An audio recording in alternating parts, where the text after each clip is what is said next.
available when they play Pakistan in the final two on Sunday. Breaking news coming in, Sahibzada Farhan has said that his on-field celebration during Pakistan's Super 4 clash against India in the Asia Cup 2025 on September 21st at the Dubai International Cricket Stadium was not politically motivated, clarifying at the ICC hearing on Friday that he did not intend any political message. Moreover, the opening batter cited past examples, noting that former Indian captain MS Dhoni and Virat Kohli had used similar gun-like gestures during celebrations. Farhan added that as a Pathan, such gestures are part of cultural expressions in his region and are commonly seen during joyous occasions, including weddings.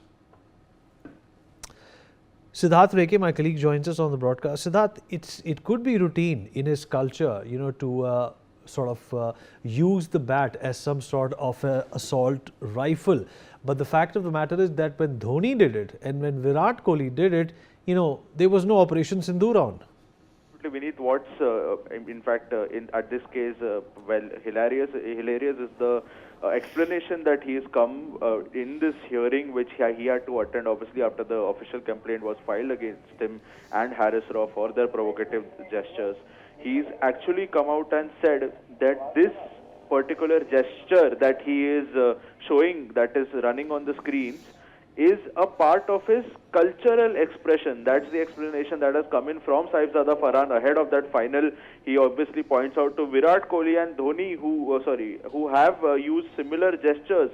But yes, you are absolutely right when you say that this particular incident comes after a very, very serious terror attack that has happened in India, which has, where Surya Kumar Yadav obviously had to be, when he was speaking in that press conference or the post-match presentation as well, he just paid tributes to the Pahalgam terror attack victims, for which he has been given a warning by the ICC. On the other hand, you have someone like Sahibzada Farhan who's making these gestures during the match and calling them cultural expressions out of everything, Vineet. Siddharth, stay with us. And in fact, ahead of the marquee encounter, Pakistan coach Mike Hesson broke his silence on the provocative gestures made by Haris Rauf and Sahibzada Farhan during the game against India in the Super 4 stage. Speaking at a press conference, Coach Hesson said, and I quote, "In terms of gestures, there is always some passion, isn't there? In terms of when you are in high-pressure games, our focus will be on playing a good game. That's a part of my job."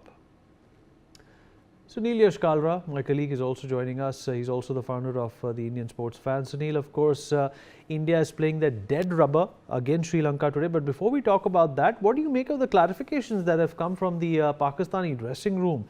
You can't use a bat to gesture that you're firing a gun, especially when, India and Pakistan, two countries, have come off, a warlike situation. Well, thank you, Vineet, for having me on the show. Very quick thing. For the first 7 days of the tournament, they were only concerned about the handshake, Andy Pycroft apology, this, that, and the other. They should realize that they are not in a inter-club match. They are facing an international tournament which they were supposed to host, and ACC's head is Mohsin Naqvi. But at the same time, this situation is very regrettable, and it's only making them look like absolute juveniles who've come here to play the match and who are throwing the tantrum.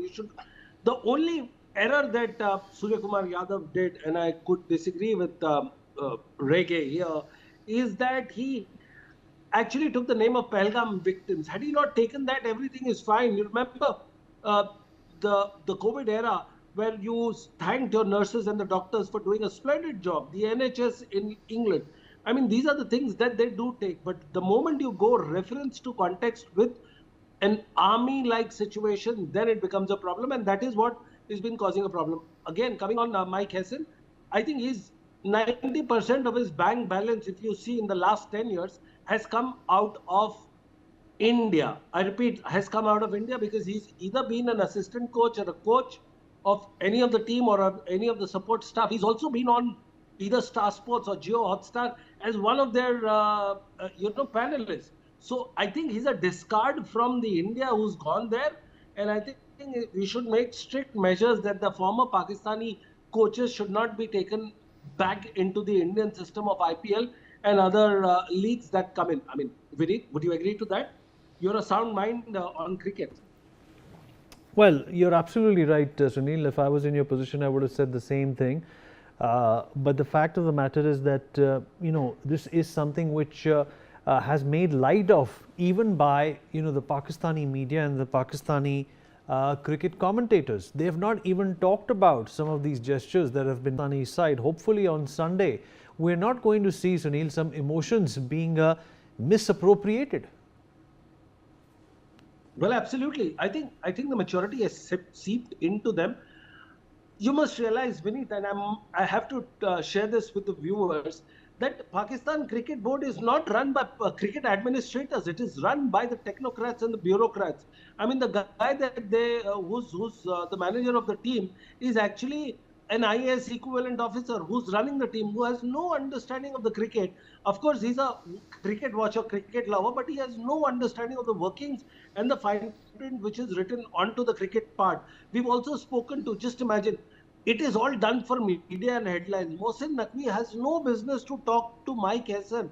I think he's a head coach. Head coach should be talking to his team players. Now what happens is the head of Pakistan Cricket Board is now talking and giving suggestions to the team coach, saying that what should be done, what should not be done. I think it's all laughable.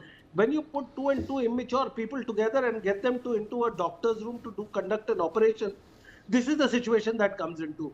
They've got their degrees in a different stream. They are public administrators, and this team is nothing to do with that. But they are doing song and dance.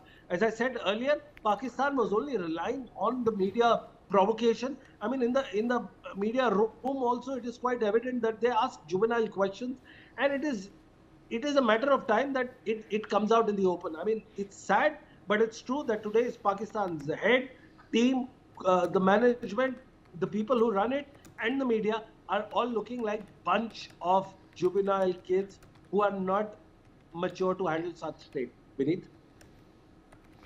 Right, Sunil, stay with us. Some more breaking news coming in. Pakistan defeated Bangladesh by 11 runs in a thrilling virtual semi-final yesterday, where Salman Ali Agha and his team defended a low total of 135 for 8. Shaheen Afridi and Haris Rauf delivered brilliant spells for Pakistan and scalped 3 wickets each.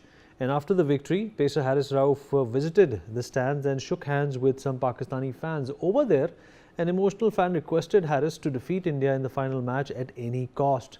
In a video going viral on social media, the fan, who was almost in tears, was heard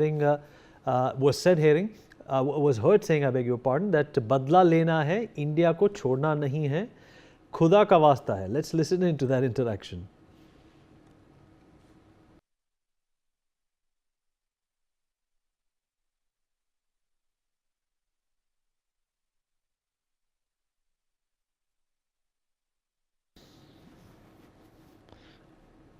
All right, Sunil. Well, I don't want to say this, but this fan is definitely in for a lot of disappointment, isn't he? Absolutely. What do you expect? I mean, this is a game of. I mean, this was called a gentleman's game, isn't it, Vineet? When we were growing up, there used to be a tradition. There used to be a lineage. There used to be a lot of, uh, you know, a rich legacy involved with cricket. I mean, I still go to county matches and I see people dressed up in tie, coat, and hats to see the matches. And that too, we are talking about the league matches. And I think what Pakistan has done is they've dragged it down for their political gain into a different sphere altogether. Just imagine no handshake. Who says if you have a handshake, it will be a complete match? I mean, in the biggest of times, I mean, West Indies never shook hands with other people, and Australia, England were wary of shaking hands because you had one of the biggest speedsters.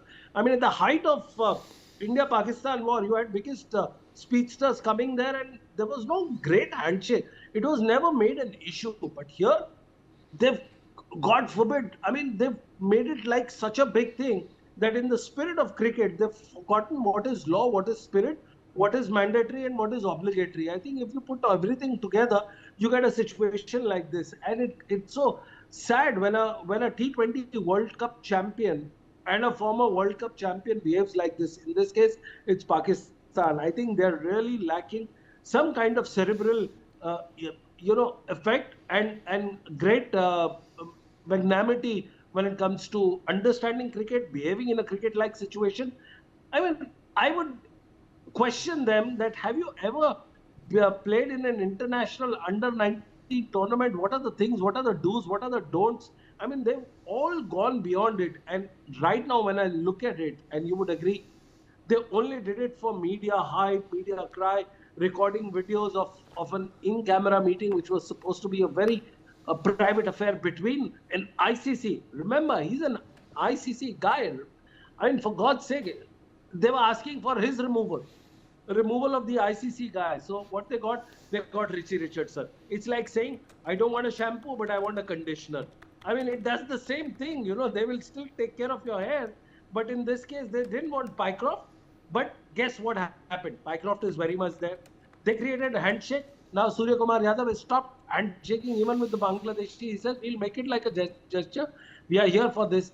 In return, what we did, we called them a bunch of juvenile people with no rivalry. I mean, we did show them the record that, hey, they are not even rivals to us. So I think the entire thing, the narrative which they wanted to go back and become the heroes of the tournament, they've come back looking like kid in absolute, not a candy store, but somewhere an ugly kid in a cricket store.